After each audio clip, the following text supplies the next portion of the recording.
Bienvenue au webinaire de Boost. Mon nom est James Erling. Nous allons commencer cette séance. Quelques petits points pour les personnes qui veulent écouter en français. Vous cliquez en bas à gauche, sélectionnez le mot français. Si vous voulez suivre les présentations PowerPoint en anglais, vous cliquez sur le mot présentation en haut à gauche de l'écran. Pour suivre les présentations en français, téléchargez la version française en cliquant sur le mot document à droite. N'hésitez pas à télécharger les présentations dans les deux sens en cliquant sur le mot document. Je ferai de mon mieux pour vous laisser du temps pour poser des questions pendant 5 minutes à la fin de la séance.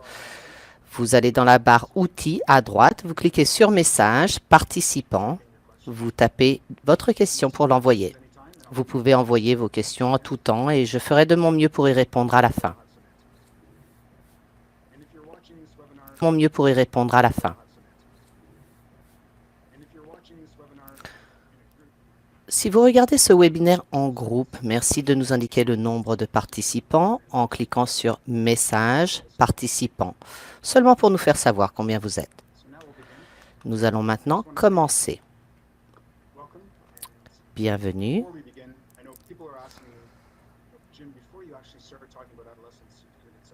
Avant de commencer de parler, souvent les gens me demandent que je vais parler de l'adolescence, des offenses sexuelles, alors qu'il n'y a pas tant de recherches que cela, mais je vais commencer par les recherches. Les effets de différents types de textiles sur l'activité sexuelle ont été étudiés sur 75 rats. Les rats ont été partagés en deux groupes. Ce sont des mâles uniquement. Ils ont voulu se concentrer sur les mâles uniquement. Certains avaient des sous-vêtements en polyester et les autres avaient des sous-vêtements 50% polyester, 50% coton. Et le troisième groupe avait 100% coton. Ensuite, un autre groupe avec des sous-vêtements en laine et ensuite sans sous-vêtements. Je sais ce que vous pensez, mais attendez. Ce qu'ils ont fait, ils ont étudié l'activité sexuelle de ces rats pendant 12 mois afin de déterminer si les sous-vêtements portés avaient une incidence sur l'activité sexuelle. Donc voici un petit peu l'information. Est-ce que vous pensez que les sous-vêtements avaient une incidence quelconque sur l'activité sexuelle? Pensez-y seulement ou envoyez-moi votre réponse. Je pense que cette recherche et les rats qui portaient des sous-vêtements en polyester seulement avaient du mal à avoir des érections, etc. Ceux qui portaient des sous-vêtements de 50%, 50%, avaient des difficultés. Ceux qui portaient des sous-vêtements 50% coton, 50% laine avaient une activité sexuelle similaire.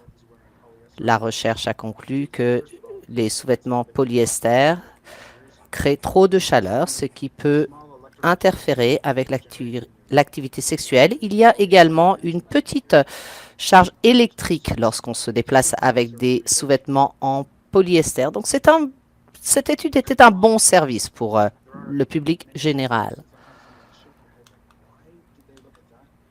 Quelquefois, on secoue la tête en se demandant pourquoi est-ce qu'ils ont fait une recherche là-dessus. Et je me dis toujours, ce serait super d'avoir des recherches sur d'autres sujets. On fait une recherche là-dessus. Et je me dis toujours, ce serait super d'avoir des recherches sur d'autres sujets. Par exemple, quand je parle de l'abus sexuel entre les frères et les sœurs ou au niveau de l'adolescence. Ce serait bien d'avoir des recherches qui nous permettent de formuler des réponses. Quand, par exemple, il est mieux de retirer le frère ou la sœur qui est le plus âgé et de le faire habiter ailleurs. Et aussi que ces recherches nous indiquent quand ce serait bon de les ramener à la maison et de faire une réunification. Je ne vais continuer à parler de certaines des recherches qui ont été lancées. Avant d'aller plus avant, je vais commencer avec cette diapo que j'adore, qui est un petit ours en peluche, qui pour moi est la diapo la plus importante. C'est bien de prendre un petit peu du temps de votre enfant à risque ou qui ont subi des sévices sexuels. Je pense qu'il est important de comprendre que les mots des personnes qui sont impliquées dans les traitements des violences sexuelles ont aussi une incidence. De prendre soin de vous, c'est essentiel lorsque vous travaillez dans ce domaine. Je voudrais aussi vous remercier de prendre le temps de venir et que vous preniez du temps, ce temps précieux de votre vie, pour m'écouter. C'est un véritable honneur pour moi. Je travaille avec les adolescents qui ont commis des sévices sexuels depuis des années. Quand on m'a demandé de faire des webinaires, je me suis dit, qu'est-ce que je vais dire aux gens? Cela fait 30 ans seulement que je fais cela et j'apprends toujours à chaque fois que je rencontre un adolescent, que ce soit pour une évaluation, un traitement. Je n'ai pas toutes les réponses. J'ai bien sûr plus de 30 ans d'expérience, mais j'apprends encore moi-même. Donc encore une fois, c'est un honneur qu'on m'ait demandé de vous offrir ce webinaire. Je voudrais remercier ma partenaire Sabrina. Elle est orange. C'est elle qui s'occupe de nos enfants. Nous en avons 2. Nous avons un chiot. Donc, elle a vraiment un travail à plein temps à la maison. Et si elle ne faisait pas ce travail-là, je ne pourrais être disponible pour vous aujourd'hui. Je voudrais aller de l'avant. Je vais commencer avec les 5 D, qui sont des présomptions qui ont vraiment eu une influence au niveau des évaluations et des traitements depuis les années 80.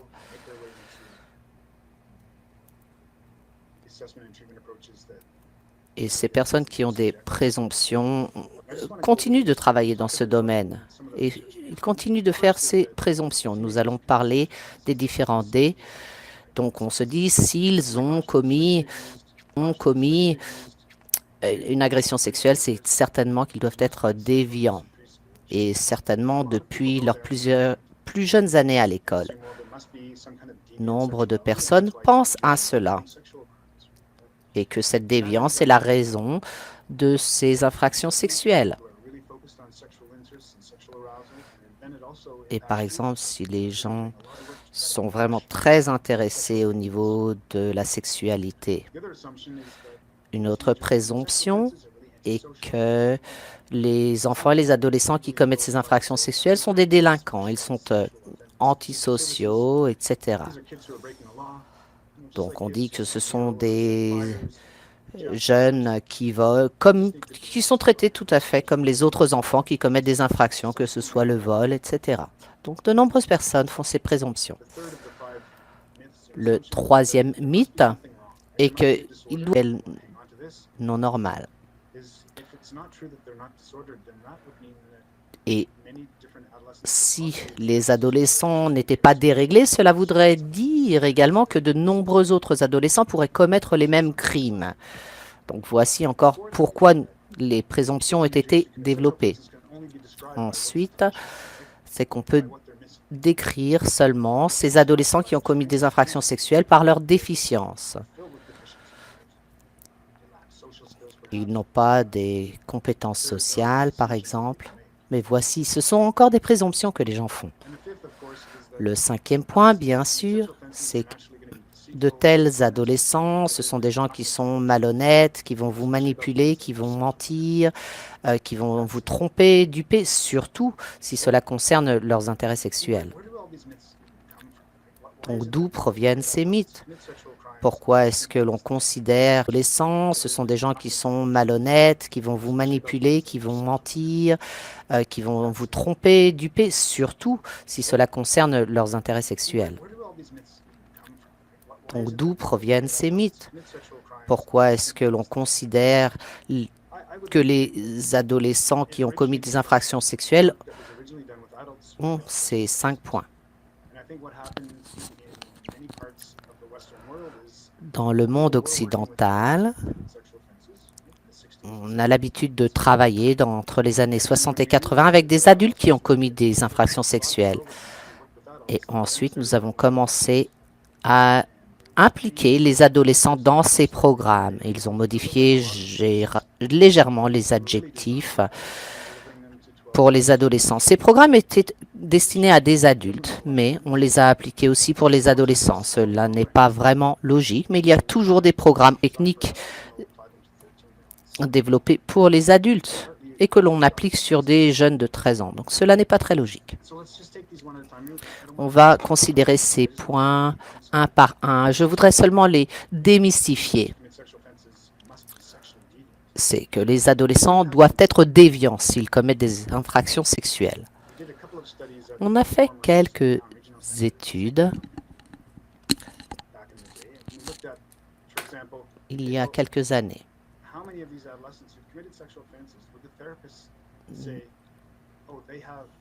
Nous nous sommes demandé si des thérapeutes qui travaillaient avec ces adolescents les pensaient déviants. Vous pouvez voir ici en fonction des chiffres ici que la plupart des adolescents lors de cette enquête, bien qu'ils aient commis des infractions sexuelles, avaient des intérêts sexuels totalement normaux. Je sais que certaines personnes auront du mal à comprendre ce concept parce qu'ils sont convaincus que les adolescents sont déviants, mais c'est faux. Il y a aussi des données de la part du CAMH, le Centre de la santé mentale de Toronto, où l'on mesure des réponses physiologiques. Ils ont découvert la même chose. C'est qu'un adolescent qui aura des intérêts sexuels envers les enfants aura aussi des réponses au niveau pénien lors des analyses. Donc ce n'est pas le cas que dans tous les cas, les jeunes sont déviants. Encore une fois, est-ce que ces adolescents qui ont commis des infractions sexuelles sont des délinquants? On a étudié des adolescents qui provenaient de partout. 100 adolescents de Vancouver, Halifax, etc., qui ont commis des agressions sexuelles et on a pris un autre échantillonnage, le CAMH, par Michael Cedar et M. Lalumière, qui ont fait cette analyse, c'est-à-dire que ils ont utilisé différentes recherches, ils ont compulsé les résultats. Ce qu'ils ont découvert, c'est qu'il y avait des points communs, bien sûr, au niveau du QI, de la dépression, des anomalies cérébrales. Mais vous pouvez voir également qu'il y a également des différences importantes. Les adolescents qui ont des activités sexuelles non criminelles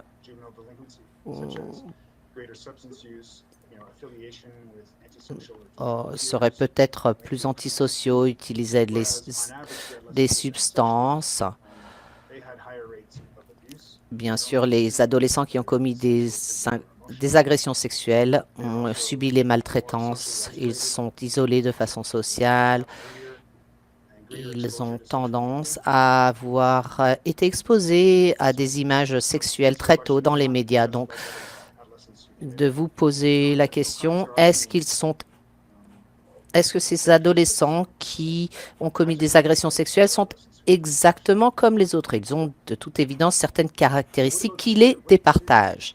Donc, au niveau du dérèglement, quel serait le trouble ou le dérèglement qui pousse un adolescent à un tel crime? Il n'y en a pas. On ne peut pas mettre un nom. C'est un comportement, ce n'est pas un trouble. C'est vraiment quelque chose qu'il vous faut garder à l'esprit. Il n'y a aucun trouble qui pourrait pousser un adolescent à agir de façon criminelle sexuellement.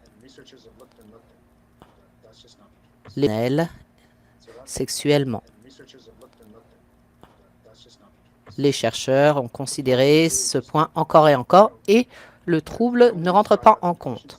Ensuite, il y a certains cas que l'on peut décrire soi-disant seulement par les déficiences.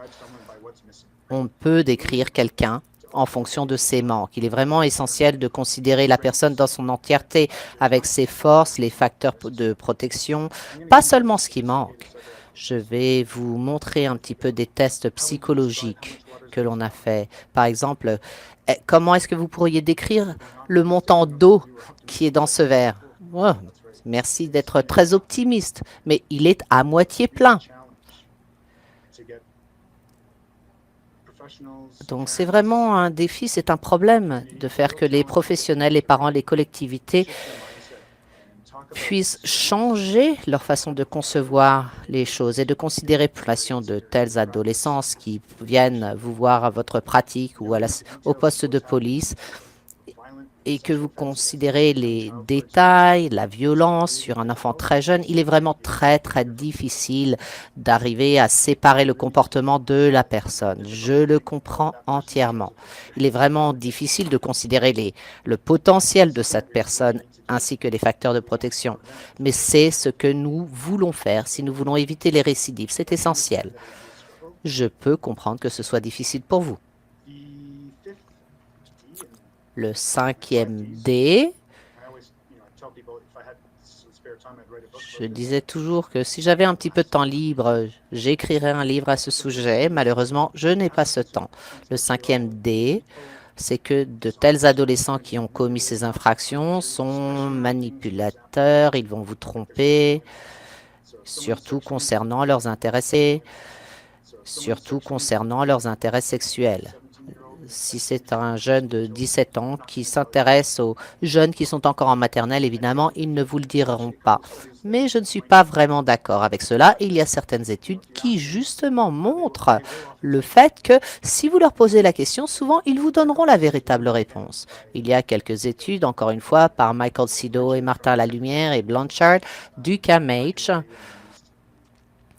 en l'an 2000, ils ont utilisé cette plétismographie pénienne. Ce qu'ils ont réalisé, c'est que la plupart des adolescents qui montraient une déviance certaine dans les laboratoires, cela a été également reflété lors des entretiens. Nous développons des programmes de sécurité, nous avons aussi constaté que des adolescents qui disaient qu'ils s'intéressaient aux jeunes enfants étaient ceux qui, le plus probablement, auraient des activités sexuelles avec les jeunes enfants. Donc, j'espère, et je pense que je vous ai donné beaucoup d'informations en peu de temps, mais j'espère vraiment que j'ai démystifié certains de ces points et que vous me croyez maintenant que la plupart de ces adolescents ne sont pas toujours déviants, qu'ils ont des intérêts sexuels qui sont appropriés à leur âge et qui sont normaux. Et peut-être qu'il y a certains intérêts d'activité sexuelle au niveau de la violence ou avec les jeunes enfants. C'est un risque, oui, mais ce n'est pas le cas pour tous. C'est pour ceci qu'il est essentiel pour nous, en tant que professionnels, de faire une évaluation pour évaluer les facteurs de risque. J'espère également que je vous ai convaincu que pour évaluer les facteurs de risque. J'espère également que je vous ai convaincu que ces adolescents qui ont commis des infractions sexuelles ne sont pas comme tout autre délinquant. Pendant votre travail, je pense que vous avez déjà eu des interactions avec un jeune qui fait des infractions sexuelles. Et c'est peut-être leur premier contact avec le système de la justice et même à l'école. Peut-être que les parents se grattent la tête, se demandent un petit peu, il était complètement normal, d'où est-ce que ça provient? J'espère aussi avoir démystifié le 3e point. Il n'y a aucun trouble qui déclenche ce comportement. Le 4e point, je vais essayer de pousser un petit peu les limites lors de cette séance. On ne peut se concentrer sur les risques et les déficiences. Il nous faut changer notre façon de faire, parler des facteurs de protection contre la récidive. Il nous faut vraiment pousser et faire comprendre l'importance de ce point.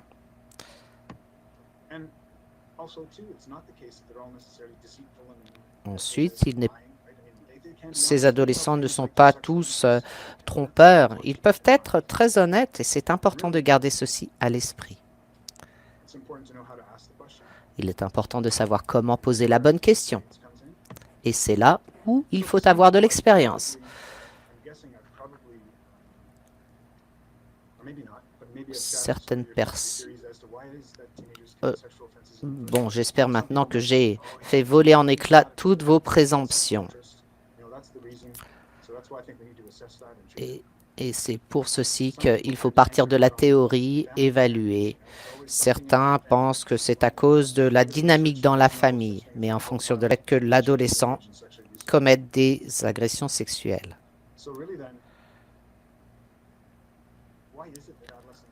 Donc, pourquoi est-ce qu'un adolescent va commettre des agressions sexuelles? Je pense que c'est une excellente question. J'ai une réponse. J'ai commencé à utiliser un capteur il y a quelques années. Je vais vous dire pourquoi. J'utilisais un projecteur dans le temps et j'ai trouvé mes vieux transparents de 1992. Et voilà ce que j'ai trouvé. Cela dépend. Voilà. 30 ans après, je suis toujours convaincu que la raison pour laquelle un adolescent va commettre une agression sexuelle, je ne sais pas, je ne peux pas avoir des idées préconçues, je ne peux pas m'accrocher à ces idées préconçues, je ne peux pas m'accrocher à ces 5D, je n'ai aucune idée de ce qui fait que l'adolescent décide de s'impliquer et de commettre un tel comportement, que ce soit votre historique familial, etc. Quel est le cheminement? Je n'en sais rien. Pour certains des adolescents avec lesquels je travaille, le cheminement était de raconter des histoires à l'école, ou qu'il a été intimidé, ou qu'il y a eu des effets au niveau de l'estime de soi, ou que l'adolescent est isolé, la puberté arrive, il y a des intérêts sexuels, et puis voilà, quel est l'accès, l'opportunité. Il y a peut-être un jeune enfant qui habite tout près, d'avoir des pensées un petit peu tordues au niveau de la sexualité. Peut-être aussi un adolescent qui a vu de nombreuses images sexuelles impliquant des enfants. Le cheminement peut être tellement divers, donc je ne sais jamais quand je fais l'évaluation de l'adolescent. Il est vraiment très important de garder ceci à l'esprit. Donc, pourquoi est-ce qu'ils auraient besoin d'un traitement particulier? Ils ne sont pas tous les mêmes, comme nous pensions dans les années 80. Dans les années 80, on les évaluait, on les mettait dans un programme, que ce soit la gestion de la colère, de travailler sur les intérêts sexuels déviants, etc., même si certains adolescents l'avaient. Maintenant, il nous faut faire une évaluation, savoir ce sur quoi nous voulons travailler. Certains adolescents doivent se concentrer sur l'estime d'eux-mêmes, d'autres non. Certains doivent travailler sur leurs attitudes par rapport à la sexualité et d'autres non. Donc, encore une fois, cela dépend et c'est à nous de trouver le bon traitement.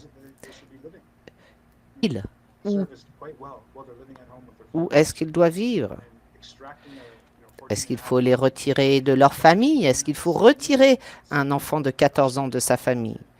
Cela a des conséquences importantes et cela doit être fait. Si cela doit être fait de façon très précautionneuse, mais quelquefois ce n'est pas nécessaire. En revanche, quelquefois, il est important, il est nécessaire d'éloigner l'enfant. Mais à ce moment-là, il faut considérer le moment de la réunification. Et encore une fois, de faire une évaluation, c'est très important pour les étapes à venir. Encore une fois, le comportement, c'est ce sur quoi nous devons travailler. Encore une fois, nous ne savons pas pourquoi ils sont passés à l'acte, ce qui les mène à cela. Lors de l'évaluation, nous mesurons aussi les progrès du traitement. Et peut-être qu'il faut faire une modification pour atteindre les buts définis, peaufiner si besoin. Ensuite, il faut faire une évaluation des risques. Ceux d'entre nous qui suivent la recherche depuis quelques années pensent que maintenant, il y a un risque, il y a donc des responsabilités, ce qu'on appelle le modèle R&R.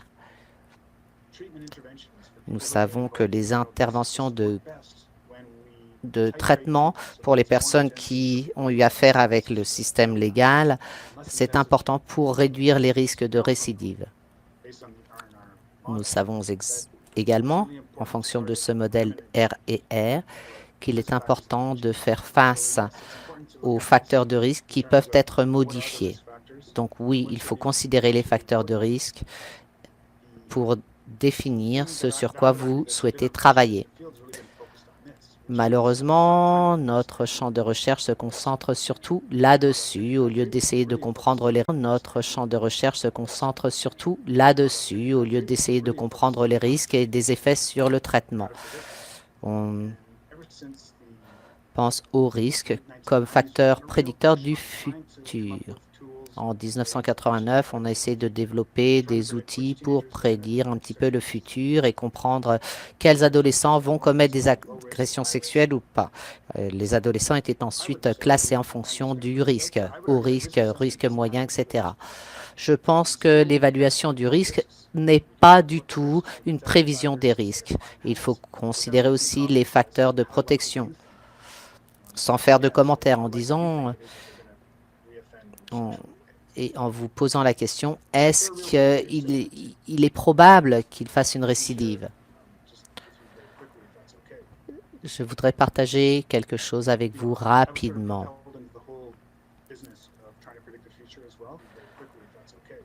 Je voudrais partager quelque chose avec vous rapidement.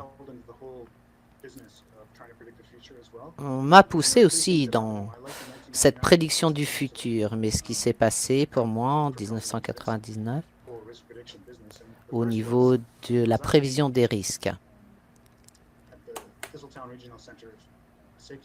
J'étais au centre de programme de sécurité avec une centaine d'adolescents coupables d'agressions sexuelles. Certains avaient reçu le traitement et d'autres étaient dans un groupe test, groupe témoin.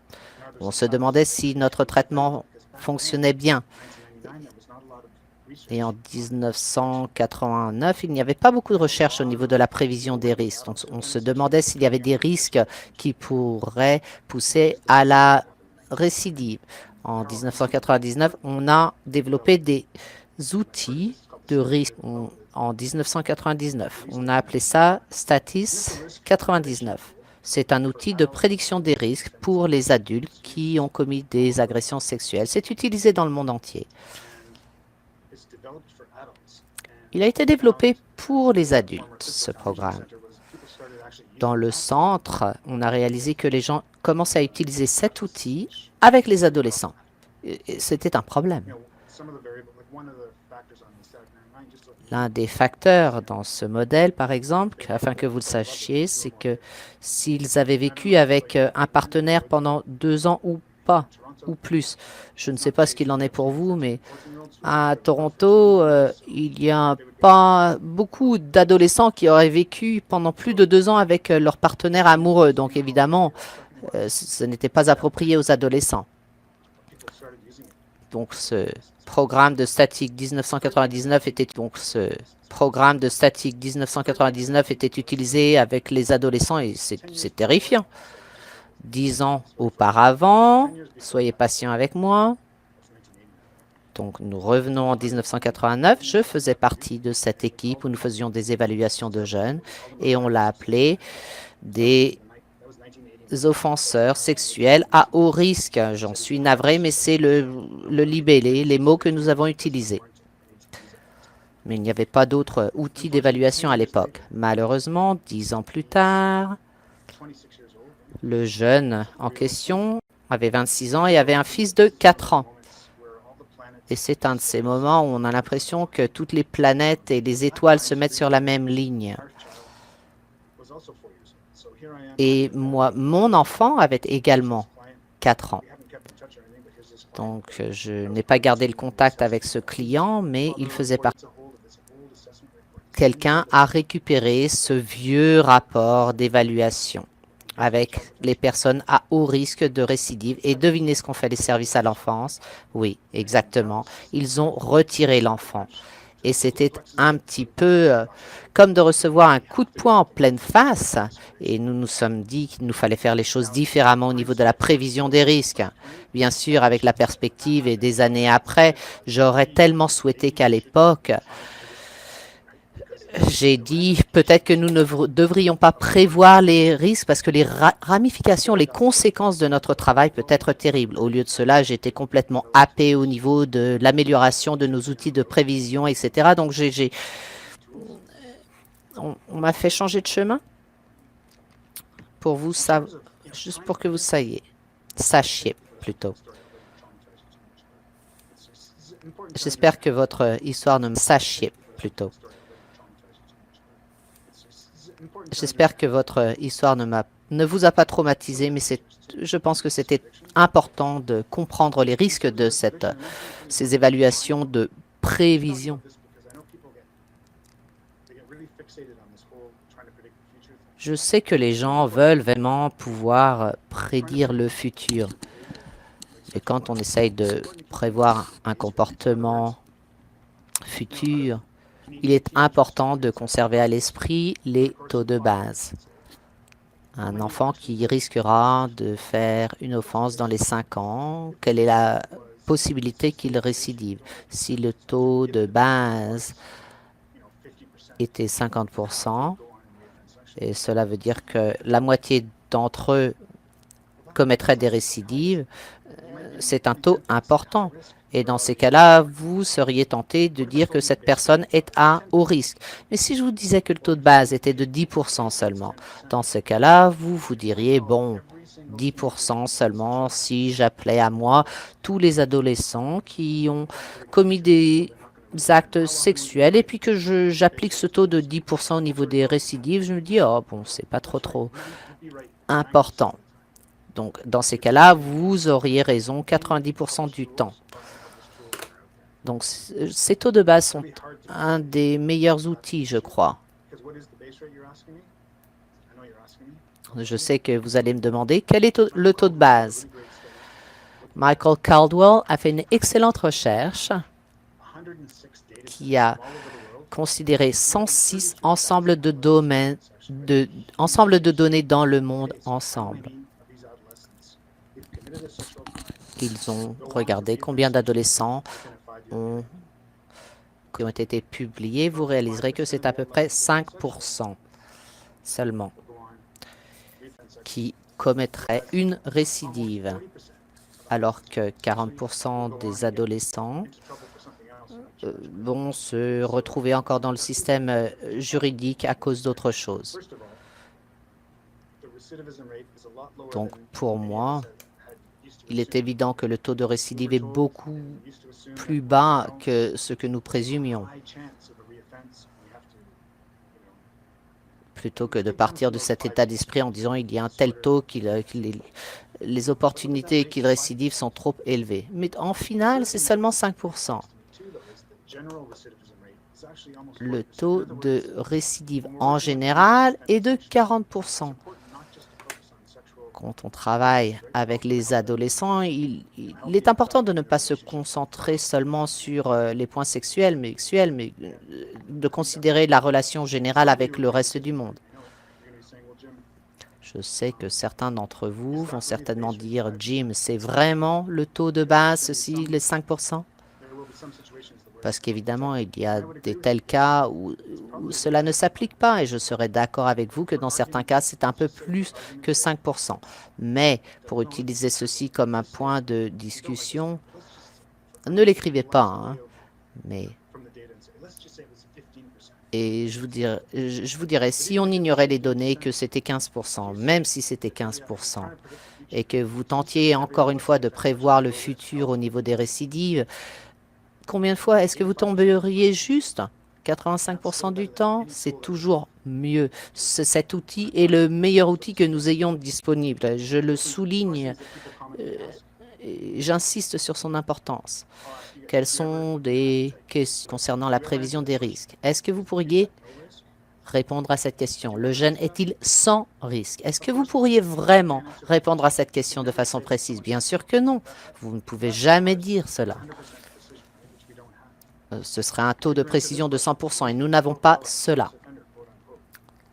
Est-ce que ce jeune a le profil d'un délinquant sexuel? Encore une fois, non.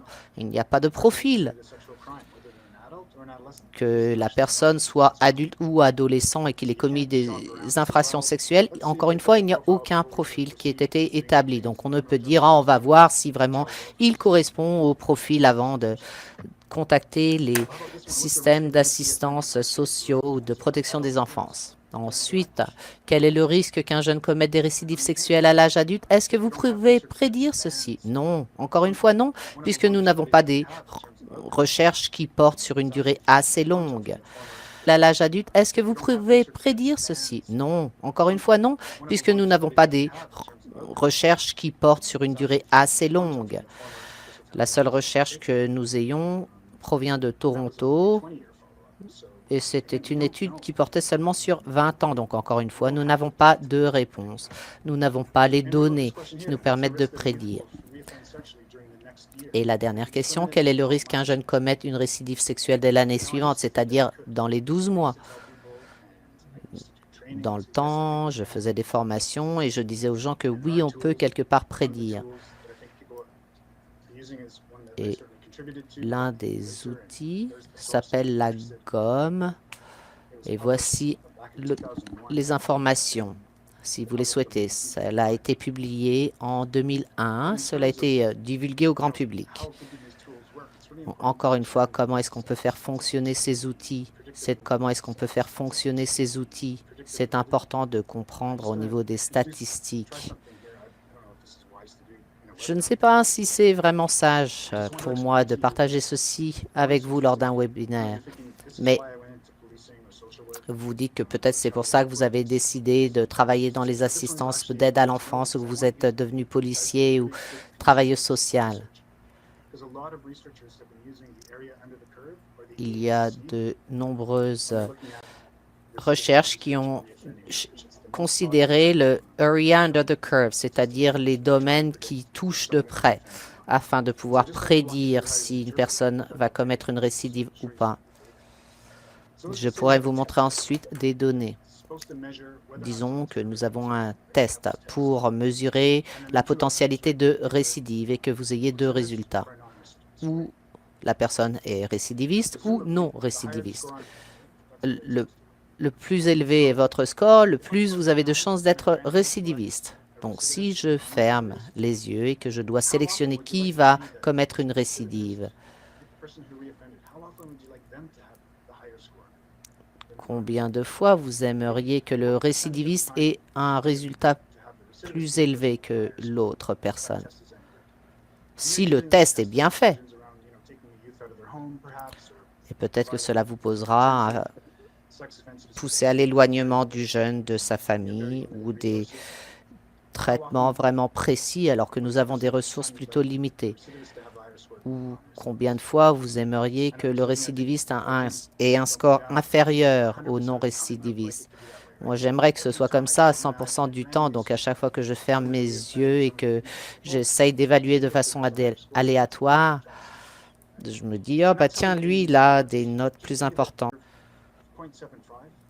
Donc, ce AUC, domaine près de chez nous, était de 0,75. Donc, cela arrivait aussi souvent que des non-récidivistes aient un score plus élevé, 25% du temps, c'était renversé. Donc, si je vous disais que c'était 0,5, ce area under the curve, je me dirais, ouh, mon Dieu, c'est incroyable. Et voici comment cela fonctionne. Et vous devez vous demander pourquoi je partage tout cela avec vous. C'est afin que vous puissiez comprendre cette méta-analyse d'un outil pour la prévision des risques. C'était fait à Vancouver. Ils ont fait des études en fonction des risques de prédiction. Vous pouvez voir que les résultats tournent autour de 0,66. Vous comprenez ce que cela veut dire. Cela veut dire que 66% du temps, c'est un risque de récidive, alors qu'il y avait un résultat, le jeune avait eu un résultat plus élevé au test, mais cela veut dire aussi qu'il y a un pourcentage énorme de l'inverse. Donc, bien sûr, cela nous a fait penser, surtout lorsque l'étude a été publiée en 2012. Nous devions arriver à la conclusion qu'il est très difficile de prévoir la délinquance ou la violence potentielle ou des infractions sexuelles. Il est vraiment difficile de le déterminer à l'avance. Donc, Qu'est-ce que nous faisons? Il y a des meilleures pratiques qui ont été publiées récemment en 2017 par une association.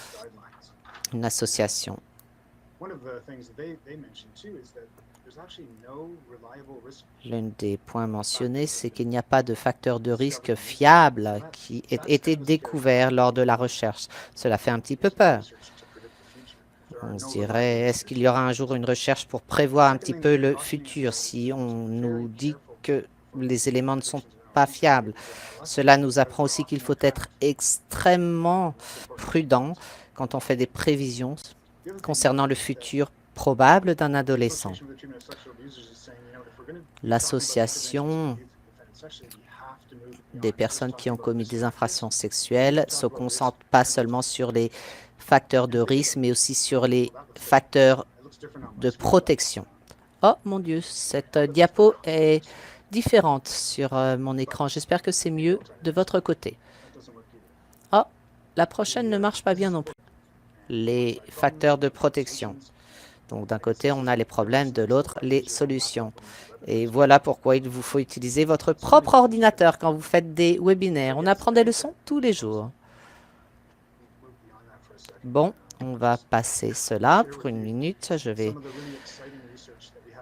vous faire part des recherches qui ont lieu dans le domaine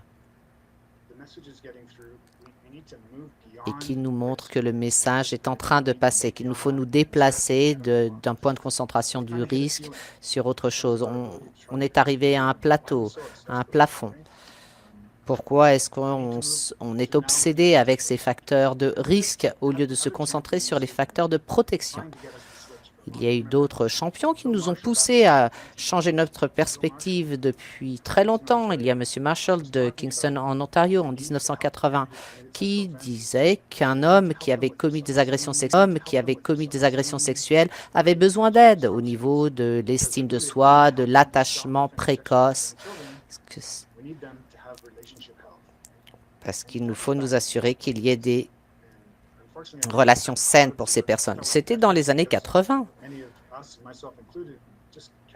Donc, c'est malheureux parce que de nombreuses personnes, y compris moi-même, nous avons continué sur le chemin de la prévention des risques.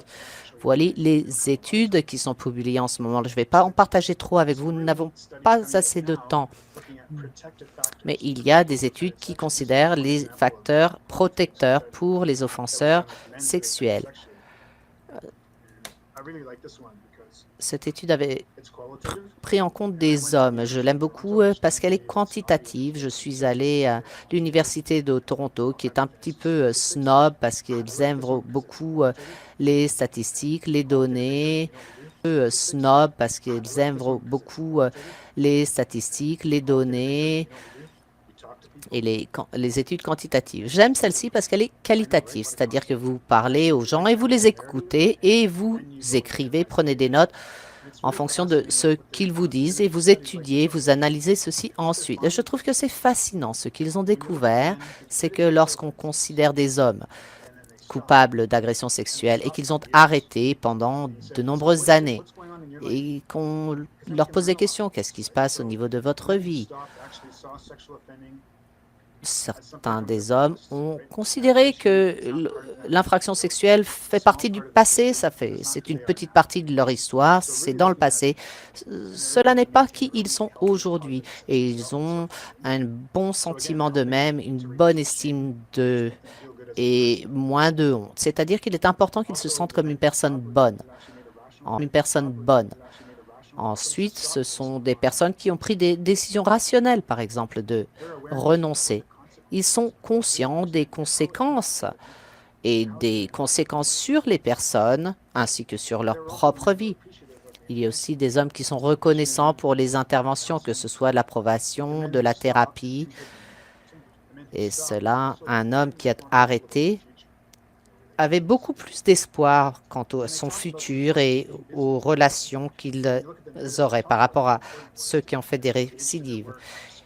Ils réalisaient combien il était important pour eux d'être impliqués dans la société, d'être occupés, que ce soit à l'école, avec leur travail. Il leur faut être occupés. Mais il est difficile de pousser les gens à changer de point de vue et à considérer les facteurs de protection. Parce qu'encore une fois, il est difficile de séparer la personne du comportement. Qu'en est-il des adolescents? Voici une autre adolescent. Voici une autre étude qui a commencé au Centre régional de sécurité. Cette étude a démarré en 2001. C'est une étude prospective, c'est-à-dire qu'on utilise des mesures et des mesures en fonction du potentiel, des points forts de l'enfant. Il y a aussi des outils d'évaluation psychologique. Ces éléments sont vraiment utiles lors d'une évaluation. Dans le passé, on pensait au manque, aux troubles, à l'agression, à la dépression, tous des points négatifs. Donc, je me disais qu'il fallait vraiment poser la question aux parents, ce qu'ils pensaient des forces et des compétences de leur enfant. Donc, j'ai commencé à utiliser cet outil qui s'appelle et qui permet aux parents de mettre une note et de placer leur enfant sur cette échelle. Et je me demandais, est-ce qu'il y a des points forts qui font que l'adolescent ne va pas récidiver? Donc, nous avons récupéré les données pendant 8 ans. C'était vraiment enthousiasmant. Nous avons encore utilisé ce AUC, domaine près de chez nous, 70% du temps. Un adolescent qui ne commettait pas de récidive avait ces caractéristiques.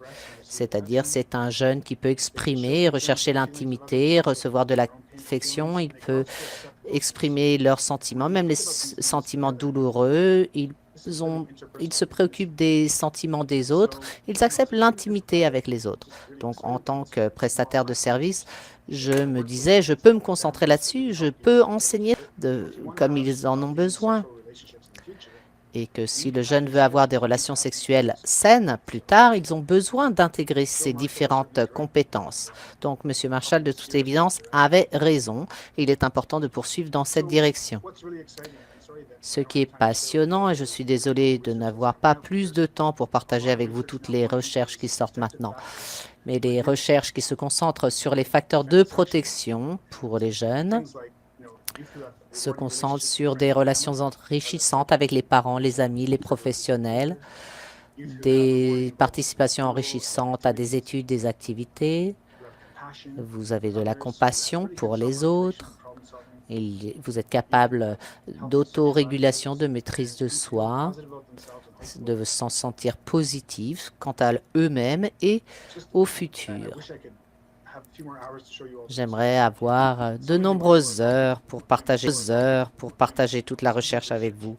Certains d'entre vous doivent se dire, est-ce que vous n'avez pas plus de recherche au niveau des sous-vêtements? Je suis sûre que vous pensez ça. Donc, je vais partager cette recherche avec vous. Voici une recherche avec des hommes qui étaient d'accord d'être assis pendant 60 minutes dans une salle froide avec des sous-vêtements mouillés alors qu'on prenait la température au niveau du scrotum et des organes reproductifs. Donc, les scientifiques ont conclu de 3 constantes. 1. Les hommes qui portent des sous-vêtements humides ont toujours dit que c'était humide. Numéro 2. Si les sous-vêtements étaient secs, les hommes disaient toujours qu'ils étaient secs. Et 3. Les hommes en sous-vêtements humides avaient plus froid, étaient plus frileux que ceux qui avaient des sous-vêtements sèches. Est-ce que vous êtes content des conclusions de cette étude? Donc, facteur de protection. Et ce que nous faisons, moi, je veux commencer à les mesurer. Donc, j'ai commencé à développer un outil. Il est gratuit. Il est en ligne, si vous voulez, à l'adresse que vous voyez ici. Il y a 20 différents outils afin de mesurer les facteurs de protection et le facteur des risques. Tous les facteurs peuvent être considérés comme à risque, protecteurs ou neutres. Cela nous permet de peaufiner les interventions et qu'on puisse se dire où sont les facteurs de protection, où sont les facteurs de risque, quelle est l'intensité et comment ajuster notre traitement. Le professeur aussi a voulu élargir la fourchette d'âge, car tous les outils pour les évaluations sont de 18 ans. Et nombre des jeunes hommes et de jeunes femmes ont presque 20 ans maintenant. Ils ont peut-être commis une offense récemment ou lorsqu'ils étaient plus jeunes. Donc maintenant, ils sont 23, ils ont ils ont commis une offense à l'âge de 17 ans. Est-ce que on peut vraiment utiliser cette échelle d'âge qui a été préétablie? Donc l'un de mes objectifs avec le professeur, c'était d'établir que nous passions de 12 à 25 et qui prennent en compte l'adulte émergent. Maintenant, ces groupes de 18 à 25 qui sont pris en compte dans la recherche et même au niveau neurologique, ces personnes ont un pied dans l'adolescence, un pied dans l'âge adulte. Donc, cela ne reflétait pas correctement. Donc, on ne veut pas faire des devinettes de façon arbitraire. D'autres outils qui sont utilisés depuis très longtemps déterminaient si les gens étaient à haut risque, faible risque ou pas. Encore une fois, c'est une présomption car les outils n'étaient pas appropriés. Donc, avec le professeur, il y a vraiment un algorithme pour que vous obteniez une conclusion plutôt que de jouer à la devinette. Je voudrais aussi mettre en exergue, et j'espère que cela vous semble logique, c'est qu'un traitement ne sort pas d'une boîte. Si un adolescent a commis une agression sexuelle, il n'y a pas de recette miracle. Cela devra être adapté et sera différent pour chaque adolescent que nous devrons traiter. Si c'est un adolescent qui est impliqué depuis 2 ans et demi au niveau des agressions sexuelles avec un frère ou une sœur plus jeune, la raison pour laquelle ils ont commencé à le faire est qu'un frère ou une sœur plus jeune. La raison pour laquelle ils ont commencé à le faire est entièrement différente de la raison pour laquelle ils continuent de le faire, que ce soit la présence à la maison, que le comportement sexuel n'a pas été approché, il faut considérer l'attitude sexuelle, les intérêts, il vous faudra peut-être travailler sur l'estime de la personne. Encore une fois, l'évaluation est importante. Si vous travaillez avec un adolescent au Canada où ils ont utilisé leur téléphone intelligent, ils ont pris une photo d'eux nus et ils l'ont envoyée à un partenaire romantique avec consentement. Et quelle que soit la raison, cela est détecté. Et dans ce cas-là, au Canada, la personne serait responsable d'avoir distribué des images pornographiques infantiles, c'est-à-dire la pédophilie. Donc, vous imaginez quel traitement vous imaginez quel traitement serait imposé dans ces cas-là par rapport à l'évaluation de la réalité. Donc, encore une fois, il est important de faire votre évaluation afin de mieux définir le traitement. Est-ce que l'adolescent doit rester à la maison? Est-ce qu'il doit rentrer dans un centre de traitement? Comme je vous l'ai dit tout à l'heure, la plupart des adolescents qui ont commis des infractions sexuelles sont très bien traités, même en restant dans leur famille. Ou peut-être qu'ils peuvent rester avec des parents proches, d'autres membres de la famille. Il faut peut-être travailler seulement sur leur attitude sexuelle, mais encore une fois, je ne peux insister assez sur les médias sociaux. Parce qu'il y a un tel accès facile aux messages sexuels qui sont tordus. Donc, oui, je travaille. J'espère que mes diapos ne nous embêtent pas, mais je pense sincèrement que voilà où nous devons nous diriger la promotion de la santé sexuelle. C'est qu'un adolescent qui va s'impliquer dans des comportements sexuels agressifs et violents avec une autre personne, nous voulons évidemment qu'il s'arrête. De ce fait, pourquoi est-ce qu'on ne développe pas des opportunités, des occasions afin qu'ils fassent l'expérience des relations sexuelles saines?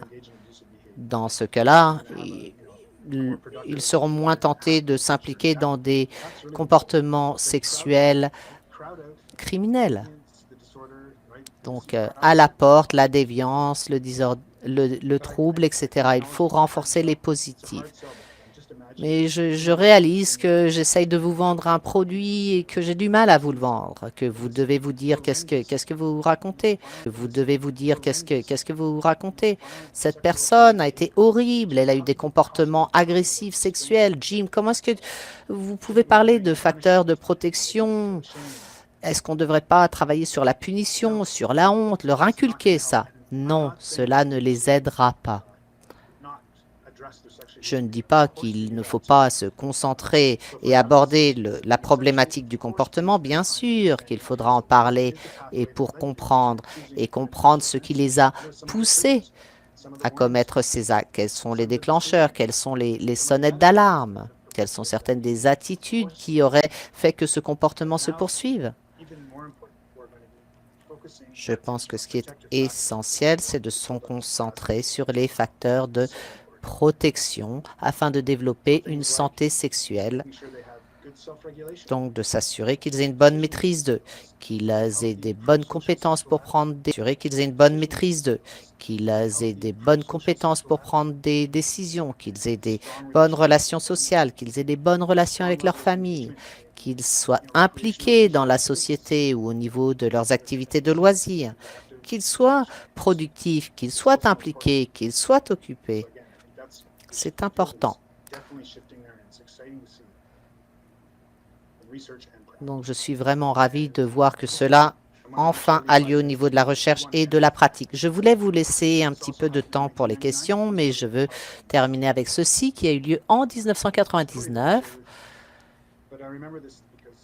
Je me souviens de cette histoire. J'étais près des lacs en Ontario avec mon fils Andrew qui avait 4 ans. C'était vraiment au moment de cette crise dont je vous ai parlé de 1999 et un groupe de bernaches est venu et mon père et mon fils m'a dit « Oh, regarde, regarde ». Il m'a demandé de façon psychologique ou sociale. La question dont nous avons parlé aujourd'hui, c'est une question complexe au niveau des protections de l'enfance, de la police, des hôpitaux. Donc, il nous faut travailler ensemble et de ce fait, nous nous en sortirons mieux. Par exemple, est-ce que vous savez que quand les bernaches volent comme ça en V, elles peuvent aller 70% plus loin. Donc, nous aussi, il nous faut collaborer. C'est-à-dire celles qui sont derrière s'encouragent et encouragent la personne qui est à l'avant. Si une tombe malade ou est blessée, 2 autres oies vont faire les escortes. Elles prennent soin les uns des autres. Donc, encore une fois, si nous agissions comme ces bernaches, nous pourrions travailler ensemble, main dans la main, avec les adolescents qui ont commis des agressions sexuelles. Et encore une fois, il nous faut nous protéger sexuelles. Et encore une fois, il nous faut nous protéger, plutôt nous concentrer sur les facteurs de protection. Encore une fois, je suis désolée de ne pas avoir plus de temps avec vous et je vous remercie. Merci pour votre aide. Je n'ai aucune réponse. C'est un problème, mais peut-être que c'est une bonne chose aussi.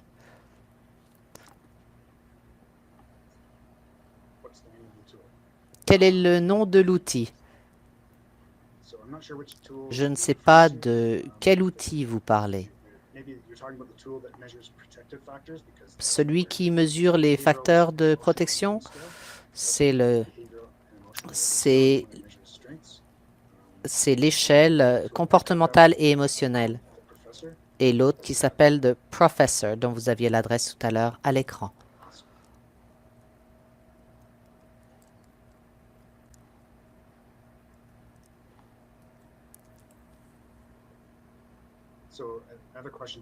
Une autre question, si je connais les statistiques au niveau de la victimisation des adolescents qui ont commis des agressions sexuelles. Oui, rapidement, il y a eu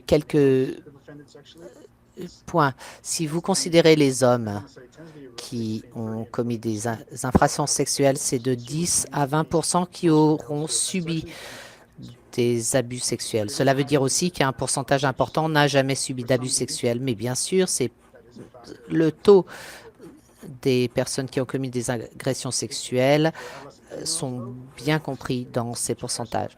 Pour les femmes, le taux est plus important. C'est à peu près 75 des femmes qui commettent des agressions sexuelles qui ont elles-mêmes été victimes d'agressions sexuelles. Je vous laisse ici. Encore merci.